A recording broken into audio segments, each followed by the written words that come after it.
For 32 years, I worked in the field of law enforcement, a dream of mine since I was a little boy. Of those 3 decades, I worked 15 as a homicide detective. I've seen things you couldn't fathom. The world is truly a fucked up place. I have 2 reasons that I didn't completely lose my mind. My wife, Raven, and my son, Hunter. As of a year ago, I thought that I had escaped the darkness. But now I fear that the darkness is invading my own home. My wife and I live in a 2-story home that we had built several decades ago. We are a ways away from the bustle of our city, and our closest neighbors, who happen to be Hunter and his family, live about a mile down the road. We enjoy living in relative solitude. I take our German Shepherd, Mr. Morris, on regular walks through the woods and on fishing trips with my Raven and I. Though I will never forget the horrors of humanity, I still felt as though I would finally be at peace with myself and the world. Is that so much for an old man to ask for? I started my day off the same as any other. I had a cup of joe, put on my worn sneakers, and took Mr. Morris on a walk at about 6 in the morning. My wife, a schoolteacher, had already departed for the day. The sun was peeking out over the horizon, bathing the light layer of snow in orange light. Mr. Morris ran out ahead of me, coming to a stop at the pond that we usually fished at. He promptly began barking, staring out across the water. "Mr. Morris, quit your bellyaching before you wake up your brother." I came to a stop beside him and looked across the black surface. Either my eyes were playing tricks on me, or someone was on the other side of the pond. It was still dark enough that I questioned myself, and rubbed my eyes before glancing again at the other bank. Nothing. Mr. Morris continued barking for a few more seconds, but eventually a squirrel caught his attention. I wasn't so easily distracted. I continued to scan the trees across the way, but finally dismissed the subtle movement as that of an animal of some sort. Mr. Morris and I continued our walk without incident. I flipped on the news and sat down with a bacon, egg, and cheese croissant. Mr. Morris, likewise, lapped up the fresh food that I had placed in his bowl. I took a bite of my croissant and focused on the television set. The newscaster was discussing the disappearance of a local woman, Denise Lawson. I had seen this before. The poor girl had been missing for about 2 weeks now. She was young, about 23 years old, with long red hair and green eyes. For the 3rd time that week, I found myself remembering one of the darkest parts of my career. The disappearances had begun about a decade ago. 6 girls, aged 21 to 24, had mysteriously disappeared over the span of about 2 years. I will never forget their names. Patricia Bledsoe, Karen Whitaker, Julia Voss, Jamie Calloway, Nia Justice, and Felicia Smith. They all had 2 things in common: red hair and green eyes. Only the partial remains of 2 of them had ever been found. There had been no forensic evidence and no groundbreaking leads. Someone claimed to have seen a man with one of the girls on the night she disappeared, but that was about as close as we got to ever identifying the sick bastard who was taking these girls. This case was more than a little personal for me. Patricia Bledsoe was my wife's niece. I had known her since she was a little girl.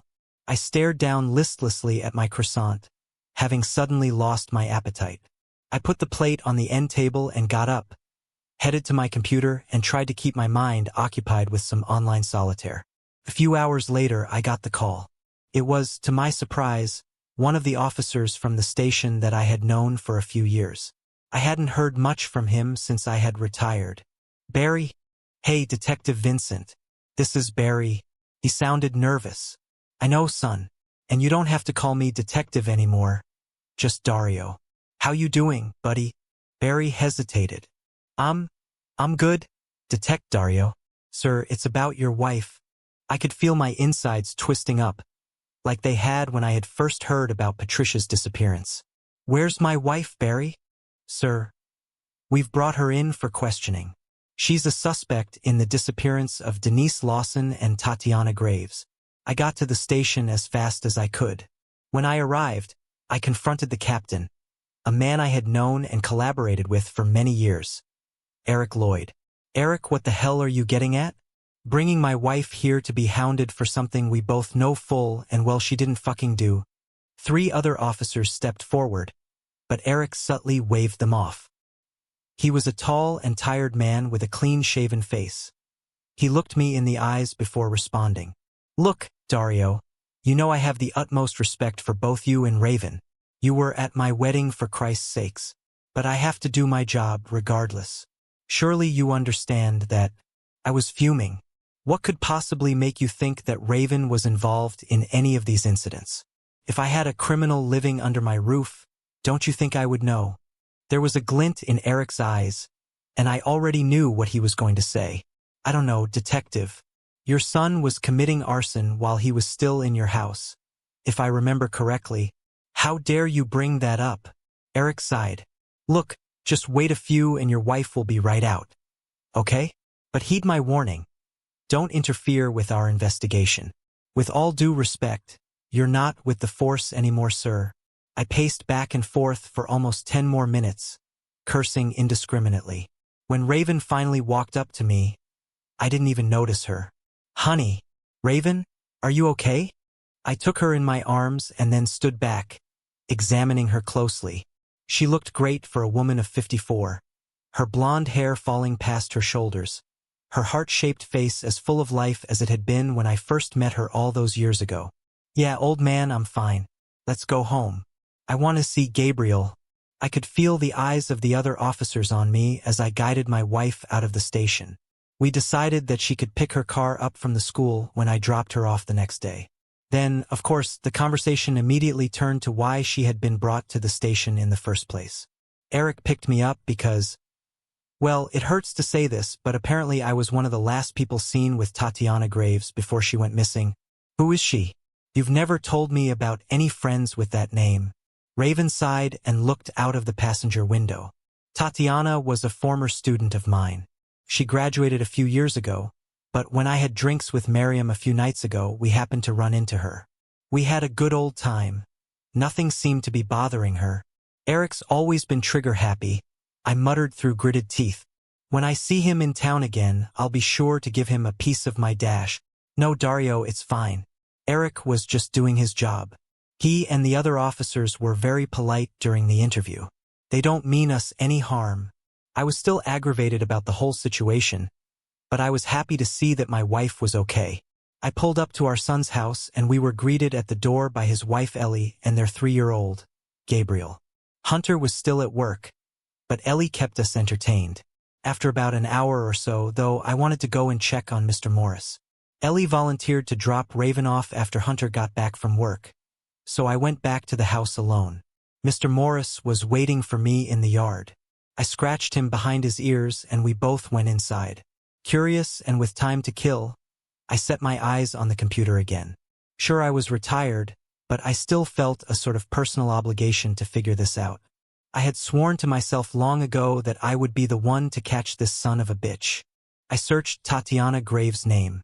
When her image popped up, I groaned, shaking my head. She bore a pretty damn good resemblance to Patricia, as did all of the others who had vanished before her. It hurt to look at her for too long, so I scrolled down to read more info about her disappearance. She was 21, having graduated from the school that my wife taught at 3 years ago. Besides that, nothing else was really known about her. There were nothing said about her hobbies or occupation. I scrolled down to the comments section, wondering if anyone might post anything more in depth. The first comment I saw read, "Whore. She got what she deserved." Shaking my head, I proceeded to the next two, which consisted of wishes and prayers for her family. The comment after that was by another woman who mentioned her getting around. Either these women were horrible, horrible trolls, or else Tatiana had built a sort of reputation for herself.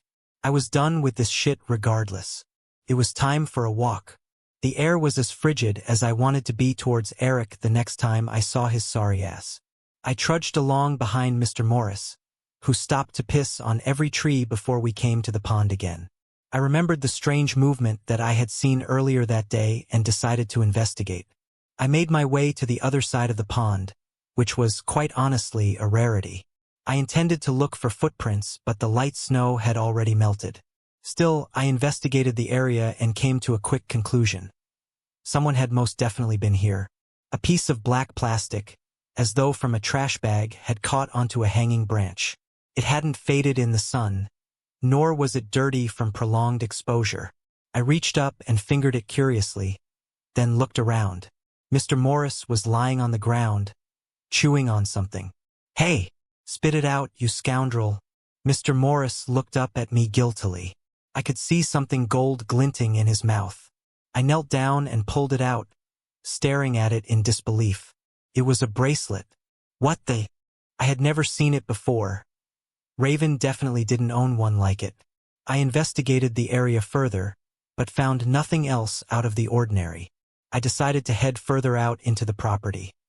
If someone was trespassing here, they had chosen the wrong day to do it. I had my pistol in a holster on my waist, as per usual. I kept one hand on it as Mr. Morris and I pressed on. I hadn't been on this side of the pond in a while. The area was heavily wooded, and I honestly had no reason to ever come this far. My son Hunter, however, was another story. When he was going through his pyromania phase, he had been out here burning whatever he could get his hands on a regular basis. In the days before that, we had built him a treehouse on a tree that he had picked out when he was 6 years old. That same old treehouse was still somehow in one piece, though the rickety ladder that he had once used was another story entirely. I paused, my breath rising in front of me as I surveyed the scene before me. There was an indent in the grass and soil down below, indicating that the old ladder had been lying on the ground for quite some time recently. Now, however, it was leaned up against the tree, leading up to the treehouse. I could feel a chill that had nothing to do with the cold. I looked down at the bracelet, then up at the treehouse. Someone had recently climbed up there, and I suspected that they were still there. Mr. Morris sat and watched me as I slowly approached the ladder. I put one hand on it, staring up at the old wooden treehouse. "My name is Dario Vincent, and if anyone is up there, you have trespassed on my property. Come out now and I won't get the proper authorities involved." Silence. The wind blew, fluttering my jacket and hood. I kept my eyes on the little windows of the treehouse, searching for any movement. Nothing. "Okay, if you aren't going to come out, I'll have to come and get you myself." I put one foot on the ladder, which gave a sudden shake. I should have known that I was going to regret the cheeseburger from the other day. I began slowly ascending the ladder, which quivered perilously with every rung I reached. I held the bracelet tight in my hand as I climbed, determined to get to the bottom of this. There was a good chance that whoever was in the treehouse was a part of this whole thing. A foul, terribly familiar stench suddenly wafted into my nostrils. I paused, now nearly at the top of the ladder. No way. There couldn't be a... I put my hand on the top rung. The sound of a gunshot exploded nearby, more terrible than thunder in the heaviest storm. Startled, I lost any balance that I had on the ancient ladder and felt myself toppling over. The world was suddenly upside down, and then it was gone entirely. I was in pain. A lot of pain. My head felt like it had split open, and I knew that my radius was fractured. I groaned as I lay there in the cold grass, forgetting momentarily why I was lying there. Then I opened my eyes. Hunter was leaning over me, an old dirty red cap on his head, his brown eyes wide. "Hey Pa, you okay?" "I don't think so." "Help me stand up, son." I offered him my non-fractured arm and he pulled me to my feet. "What the hell just happened?" "You were up on the ladder, so I guess you didn't see it." There was a cougar sneaking up on Mr. Morris. I tried to kill it, but missed my shot. I glanced down at Mr. Morris, whose chocolate eyes were fixed on me. "How'd you find us?" "I heard you yelling. I was wondering who you were talking to." "The treehouse." "Hunter, we have to get into the tray dash." "Pa, you have blood running down your face. Let's get you to the doctor." "What are you so interested in up there?" Anyway, I glanced back up at the little wooden house that I had built so many years ago. "I'll tell you later." It was during the drive to the doctor's office that I realized my cell phone was missing. Had it fallen out of my pocket back by the treehouse? "Hey buddy, do you remember seeing my phone in the grass back there?" Hunter kept his eyes on the road as he drove. "Nah, Pa, I don't think so." "Why is it missing?" "Yeah. You have yours?" He shook his head. "Left it back at my house. We can call Ma and Ellie from the doctor's office." It wasn't Raven who I was intending to call. We returned a couple of hours later. I was all stitched up and wore a sling on my left arm. Hunter dropped me off at home, where I knew I was going to be in trouble. What the hell is the matter with you two? You could have at least told me you were leaving. Ellie and I were worried sick. Yeah. Darling, I'm sorry. I was losing a lot of blood apparently, and Hunt didn't want to take any chances. What were you doing out there anyway? How'd you hurt yourself? It's horrible to admit this, but I couldn't trust anyone. The corpse was on my property, and that meant that any of my family members could have been involved. So I lied. There was still some snow melting out there. I slipped and fell down one of them damn slopes. I'm just glad Hunt was there to help me out. I just think that I left my phone out there. I'm gonna go back and grab it. Raven surveyed me from her spot at the kitchen table, a book lying open in front of her. Okay. Be careful, old man. I couldn't climb the ladder with a fractured bone. So I fully intended to call Eric to send a couple officers out to discover the corpse for me. I hadn't gotten far before the smell of smoke reached my nostrils. Oh no. I ran the rest of the way to the treehouse, and my suspicions were confirmed. It had been set ablaze. Black smoke rose from the burning tree, the heat emanating from it making me forget about the cold. I collapsed to my knees, staring in despair at it. The killer knew. That son of a bitch knew how close I had been to finding the body. I was now in danger myself. I noticed my phone, which was lying near the spot where I had landed. I crawled over to it and made the call. Eric, I need you to get over to my house as soon as you can. After the firefighters doused the flames, the investigation work started. The charred remains of a human had indeed been found.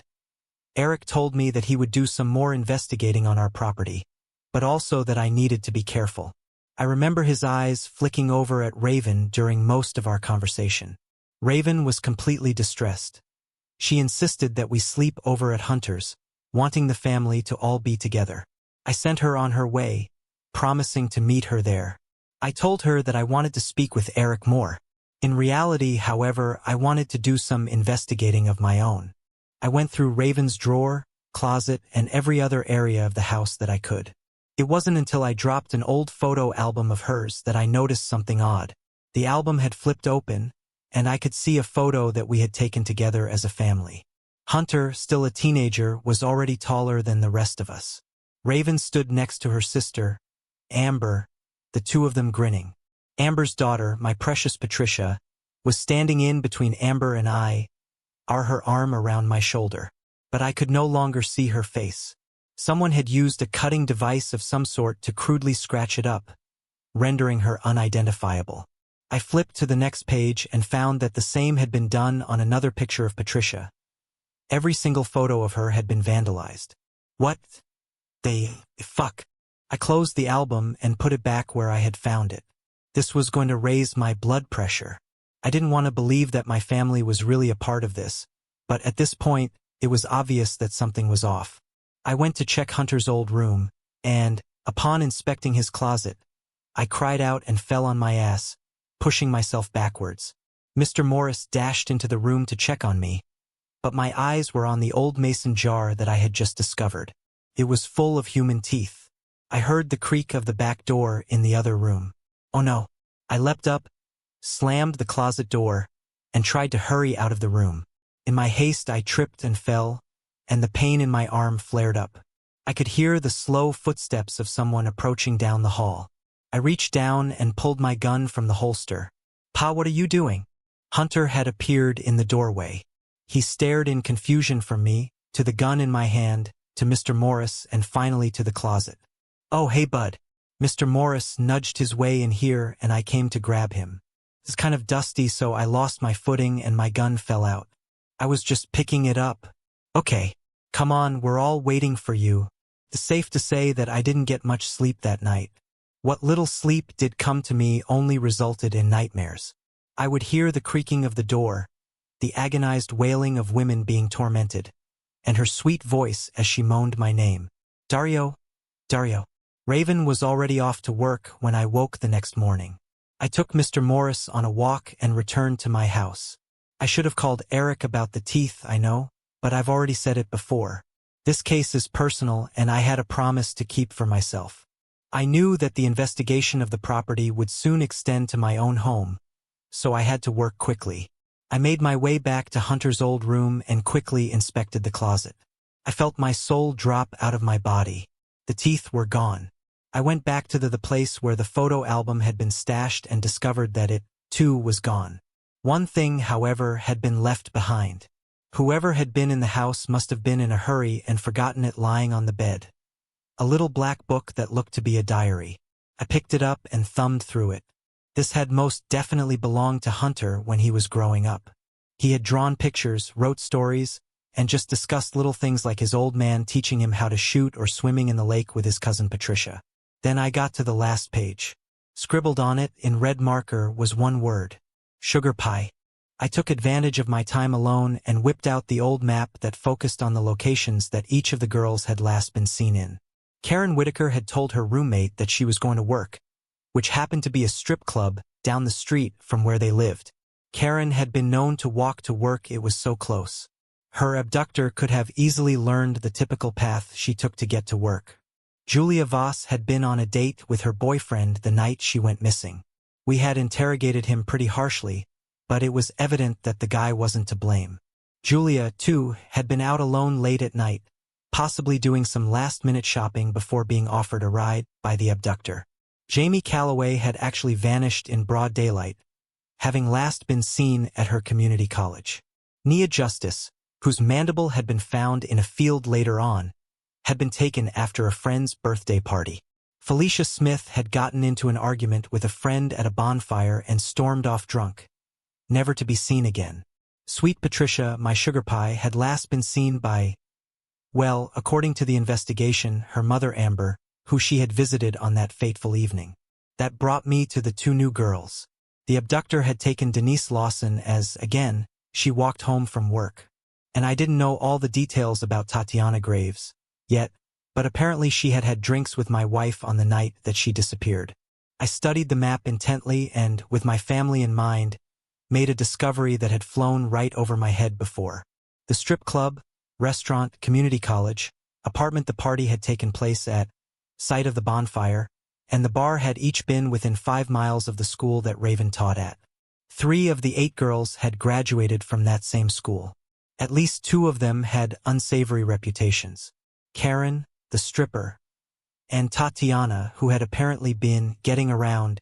The only other thing all these girls had in common was their remarkable resemblance to each other. Whoever the abductor had been, he was either incredibly persuasive or didn't work alone. It was, however, unlikely that these girls would take rides offered to them by strange men. A woman, however, would seem more friendly and trustworthy, especially if she happened to be a well-known local teacher. I took a swig of the bourbon that I had retrieved from my hidden stash. I had been sober for about 8 years now, or at least that's what my wife thought. I took 2 more big gulps before sitting back, staring at the map of the city before me. I found myself thinking about Hunter's diary. The word that he had scribbled. Hunter had been attending the high school that his mother taught at 10 years ago. He was a junior when Patricia had first gone missing. And there was no way he knew that name. No way anyone should have known that name. There was the incident in the woods with the gunshot that had nearly caused me to break my neck. Why hadn't he just straight up shot me, you say? Well, it's easier to explain away an accident than it is 2 members of your family going missing, especially with one of them being your father. Hunter would know that Eric and the force would be all over him if he had been foolish enough to try to get rid of me. He had seen me climbing the ladder to get to the treehouse. But when had the fire been started? Had Raven set the treehouse ablaze just before I arrived back home? Had Hunter tipped her off? Or did she just suspect that I had gotten hurt climbing the old ladder? The ladder which had been left lying on the ground after I had fallen. I took another swig and grimaced. Speaking of the ladder, there was no way in hell anyone would have been able to haul a dead body up it. The victim, most likely Denise Lawson, would have been taken to the treehouse alive. Perhaps ordered by gunpoint to climb up the ladder and into it. For what reason? I found myself thinking of the teeth and felt sick. The abductor was likely torturing these girls brutally before slaying them. Eric had only recovered 1 corpse from the burnt treehouse, but the other girls had been dead for a decade now. Their murderer could have easily dispatched of their bones by now. And then there was the black trash bag. The back door creaked. Pa? Hey, it's me and Elle, we came to keep you some company. I didn't respond. I had come to my conclusion. The diary, the MO, it all made sense now. I had been suspecting Raven, but no, this all came down to one person. My son. He was the one who had taken my sugar pie away from me. Hunter's head popped around the doorway. I brought crab legs and... He trailed off, his eyes going from the map to the bottle of whiskey. Pa, I thought you quit drinking a long time ago. My eyes were watering. Hunt. How about me and you go for a walk? Huh? I need to talk to you about something. I could hear Ellie making Gabriel laugh in the living room. Hunter looked worried, but he shrugged. Okay, Pa. I looked him over and took note that he wasn't carrying his gun. Good. I took one more drink from the bottle before standing up and walking up to him. I clapped him lovingly on the back of his neck and rubbed his back. I led him to the back door and Ellie looked up from playing with Gabriel. Everything okay? Yeah, Ellie. We'll be back, I replied, and shut the door behind me. There was a light snow falling and the air was crisp. The tension between my son and I was clear, and not even the presence of Mr. Morris, trotting along ahead of us, was enough to soothe either of us. We walked in silence for a bit, eventually coming to the police markers that prohibited us from moving any further. No one was out here, however, so we trotted on. After a few more painful minutes, Hunter finally gathered the courage to speak. You okay, Pa? Oh yeah, I'm just fine, son. Good land we got. Huh? Your mother and I moved out here about 30 years ago. If anything, this place was a bargain. I love her just as much as I did back then. There's nothing I wouldn't do for her or for you. You know that, right? Hunter was staring down at the snow as we crunched through it. Of course, Pa. What are you getting at? You want to tell me something? The son of a bitch. He had the audacity. No, Hunt. I think it's you who has something to say. Speak up now, boy. I had my hand on my pistol now. Hunter saw this and came to a stop, his brown eyes wide and bewildered, his breath rising up in front of him. Pa, I don't know what you're talking about. What the hell is going on right now? My cell phone began to ring. I answered it without taking my eyes off of Hunter. This is Dario. Hey, Dario. Eric. I wanted to give you a heads up, a friend to a friend. Please don't make me regret it. I have 3 squad cars en route to your house. In addition to the remains in the treehouse, we retrieved a mutilated corpse in a trash bag from the pond. It was Tatiana, Dario. We're gonna have to bring you all in. Raven, Hunt, Ellie. I know you're the one who kick-started the investigation, but you have to come too. You know the protocol. Thanks, Eric. But come fast. I suspect my son may attempt to kill me in the next few minutes. What? I hung up. Hunter had turned as white as the snow around him now. Pa, why did you say that? I shrugged. It was strategic. This way, I can claim self-defense when the judge asks why I shot you. Mr. Morris sat watching us from a few feet away, his head tilted. Pa, what the fuck are you talking about? Why would you shoot me? This is crazy. Let's just go back to the hoe. I won't have to shoot you as long as you admit to it. Even though I want to. I won't do it. Even after what you did to her. Hunter was shaking, though whether it was from the cold or absolute fear I did not know. To who? I saw your diary, Hunt. Sugar pie. Hunter's shock shone through clear as day on his face. He clenched his fists. Pa, don't lie to me, Hunter. You know. Hunter glanced down at the ground, his own eyes tearing up now. Of course I do, Pa. I would wake up from the damn creak of the back door every time. He looked me in the eyes. You would wait until Mom was off visiting Grandma, or with her friends, or working that second job she had at the time on the weekend. I could have forgiven you for it if it had been a random whore off the street, or if it had been a different woman each time. Could have been any woman in the world. But you chose Patricia, your wife's fucking niece. My grip tightened on my pistol, still in the holster. Watch your tone with me, boy. I've already told you I can shoot you at any moment. I didn't choose Patricia. We found each other. She had been down in the dumps. She had even considered taking her own life. Your mother herself was withdrawing from me. I don't know if it was the long hours on the job or her coping with her father's death, but I was lonely. Patricia reached out to me. I believe we saved each other. Hunter looked repulsed. I don't want to hear it. I heard enough of it back then. The bed slamming against the wall, you calling her that disgusting-ass name. Did you really think I wouldn't hear you? It's a wonder Mom never walked in on you. Don't detract. Hunt. Whatever you thought of Patricia, you did not need to kill her, nor any of those other girls. Mr. Morris let out a long, low howl of discomfort. Hunter looked incredulous. Is that what this is about? Pa, I love you, but I never forgave you. I will never forgive you for what you did to Patricia and to Ma. But murder? Who the fuck do you think I am?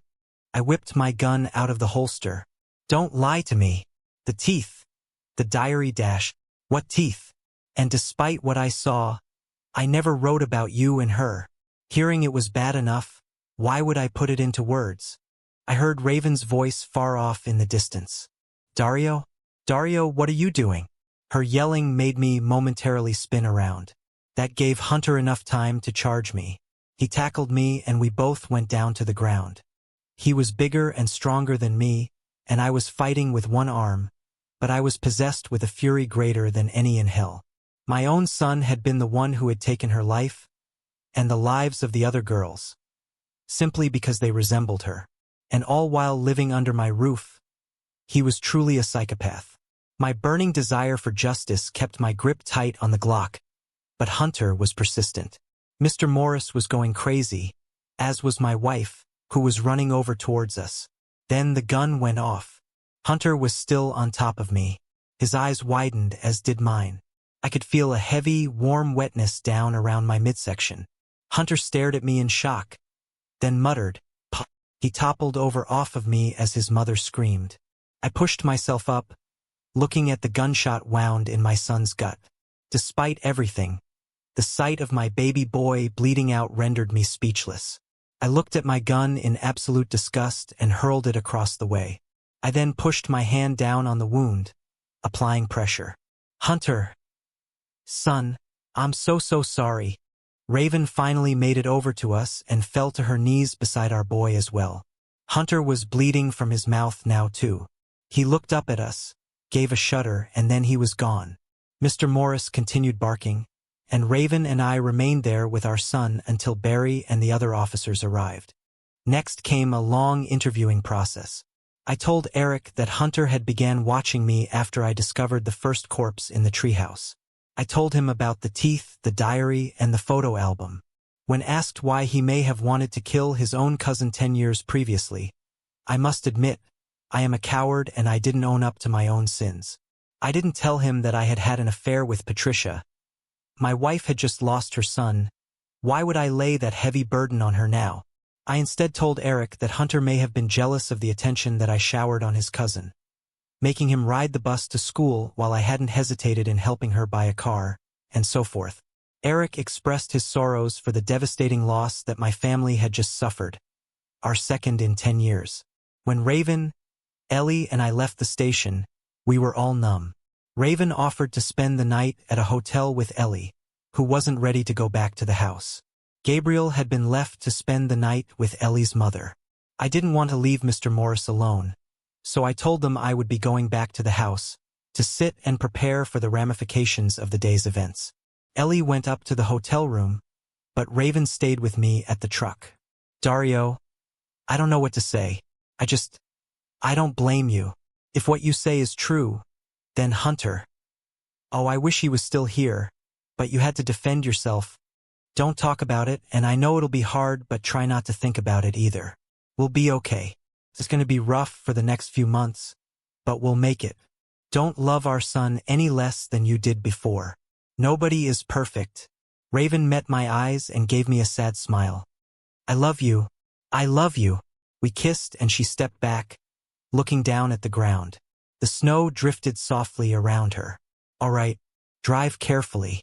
I'll see you tomorrow, sugar pie. She turned to walk away and I stared dumbly at the back of her head. Wait, honey, what was that? Raven stopped and turned back. Huh? Oh, I said I'll see you tomorrow. We stared at each other for a few seconds, and then she turned and walked away. I sat there in the truck for a long time after that. The world is truly a fucked up place. Thank you for watching. Don't forget to like, subscribe, and turn on notifications for upcoming videos. Stay tuned for more.